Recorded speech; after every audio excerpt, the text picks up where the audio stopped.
Bismillahirrohmanirrohim. Assalamualaikum warahmatullahi wabarakatuh. Sahabat yang dirahmati Allah, setiap hembusan napas adalah nikmat, setiap detik adalah amanah, dan setiap langkah kita di dunia ini adalah perjalanan menuju akhirat. Di channel ini, kita akan sama-sama menapaki jalan kebaikan, menyegarkan iman, meneladani kisah para nabi dan orang soleh, serta mengambil hikmah dari setiap peristiwa. Mari duduk sejenak, tenangkan hati dan buka telinga, karena bisa jadi satu kalimat hari ini mengubah hidup kita selamanya. Sosok Nabi Daniel, utusan Allah yang dimakamkan di era Umar bin Khattab.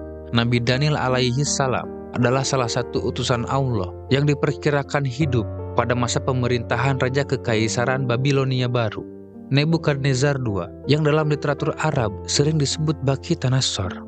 Dalam catatan Imam Abu Ubaid al-Bakri yang merujuk pada sumber-sumber Persia disebutkan bahwa sesungguhnya masa hidup Daniel di antara masa hidup Nabi Nuh dan Nabi Ibrahim. Menurut Imam Abu Ubaid al-Bakri, informasi tersebut telah terkonfirmasi kebenarannya meskipun beliau tidak menjelaskan secara rinci apa yang dimaksud dengan konfirmasi itu sendiri. Namun, jika membaca keseluruhan bab yang ditulis oleh Imam Abu Ubaid tentang Nabi Daniel, dapat disimpulkan bahwa yang dimaksud dengan konfirmasi adalah penemuan jasad Nabi Daniel di kota Sush, sekarang wilayah Iran, yang pada masa itu termasuk ke dalam wilayah Persia. Artinya, informasi mengenai Persia sesuai dengan lokasi penemuan jasad Nabi Daniel, sehingga tingkat kebenarannya cukup tinggi. Meski demikian, kajian lebih mendalam masih diperlakukan untuk memastikan masa hidup Nabi Daniel. Apakah benar ia hidup pada masa tersebut atau tidak? Sebab, menurut sejarah umum, masa hidup Raja Nebukadnezar II berada jauh setelah masa Nabi Ibrahim. Dalam karyanya, Imam Abu Ubaid mengutip kitab Al-Aqwal ketika menceritakan penemuan jasad Nabi Daniel. Ia menulis, ketika mereka pasukan Islam menaklukkan Sus dan komandannya adalah Abu Musa al-Ash'ari, mereka menemukan Daniel dalam sebuah lubang dengan sejumlah harta benda di sampingnya yang bisa dipinjam siapa saja dengan tenggat waktu tertentu. Jika harta benda tersebut tidak dikembalikan pada tenggat waktu, peminjamannya akan terkena penyakit kusta. Abu Musa al-Ash'ari memeluknya dan berkata, "Daniel, demi Tuhan yang memiliki Ka'bah." Lalu dia menulis surat kepada Khalifah Umar bin Khattab mengenai penemuan tersebut. Umar kemudian menulis surat balasan, "Kafanilah dia, balsamlah, solatilah, dan makamkanlah seperti para nabi lainnya. Simpanlah harta benda peninggalannya di Baitul Mal umat Islam." Maka mereka mengafaninya dengan kain putih, menyolatkannya, dan memakamkannya. Dalam kitab Qisas Al-Anbiya, Imam Ibnu Katsir meriwayatkan kisah tentang Nabi Daniel yang dilemparkan oleh Raja Nebukadnezar II ke dalam sebuah lubang besar yang di dalamnya terdapat 2 ekor singa. Namun, kedua singa tersebut tidak menyerangnya dan Nabi Daniel tetap selamat. Karena cukup lama berada di dalam lubang itu, Nabi Daniel pun merasa lapar dan haus sebagaimana layaknya manusia biasa.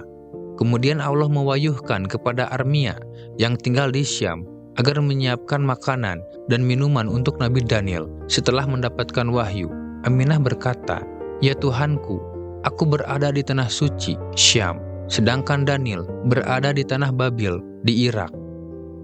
Allah kembali mewahyukan kepadanya agar menyiapkan apa yang diperintahkan, karena Allah akan mengirimkan seseorang yang akan membawanya kepada Nabi Daniel. Maka Armia melakukan apa yang Allah perintahkan. Tidak lama kemudian, datang seseorang yang dikirim Allah untuk membawanya hingga sampai di atas galian tempat Daniel berada. Mendengar ada orang yang datang, Daniel berkata, "Siapa ini?" Dan dijawab, "Aku Armia." Daniel kembali bertanya, "Apa yang membawamu kemari?" Armia menjawab, "Tuhanmu mengutusku kepadamu." Nabi Daniel bertanya, "Tuhanku mengingatku?" Armia menjawab, "Iya."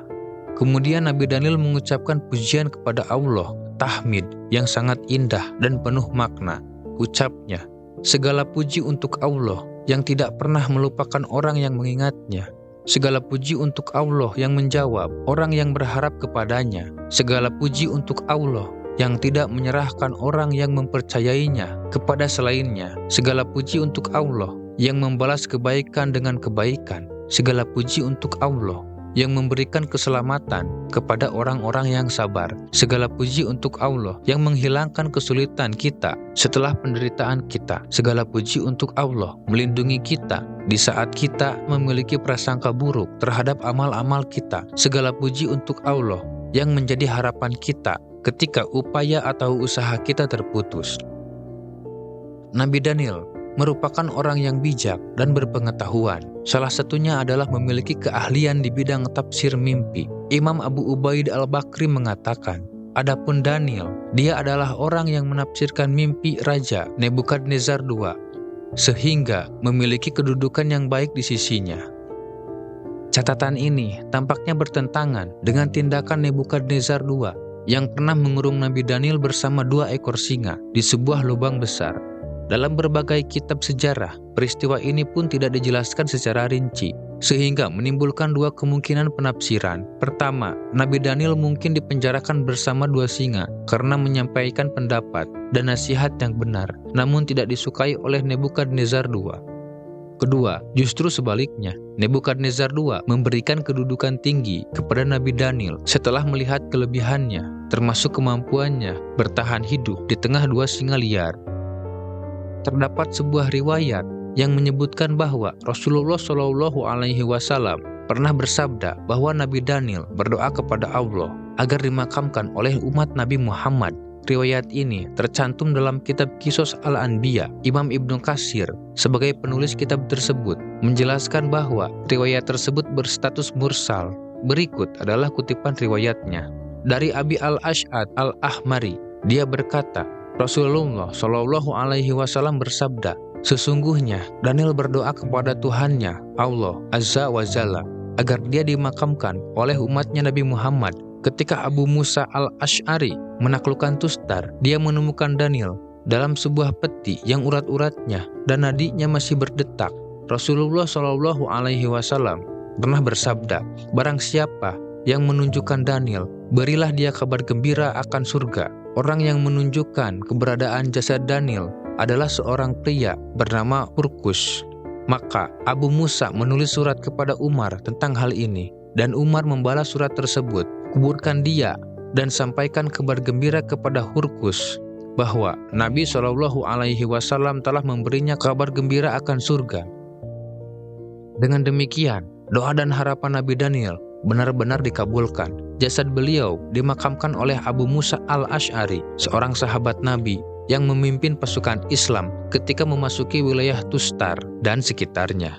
Hingga kini, makam Nabi Daniel dipercaya berada di Sus, Iran, dan masih dikunjungi oleh banyak orang setiap harinya. Wallahu a'lam. Sahabat yang dirahmati Allah, setiap kisah mengandung hikmah, dan setiap pertemuan pasti ada perpisahan. Semoga apa yang kita dengar hari ini menjadi ilmu yang bermanfaat, menjadi cahaya di hati, dan menggerakkan langkah kita menuju ridho ilahi. Jangan lupa untuk terus memperbaiki diri, karena surga tidak dijanjikan untuk yang paling sempurna, tapi untuk mereka yang terus berusaha menjadi lebih baik. Jika video ini memberi manfaat, bantu sebarkan, karena mungkin dari tanganmu hidayah itu sampai pada hati yang sedang mencari. Sampai jumpa di video berikutnya. Wassalamualaikum warahmatullahi wabarakatuh.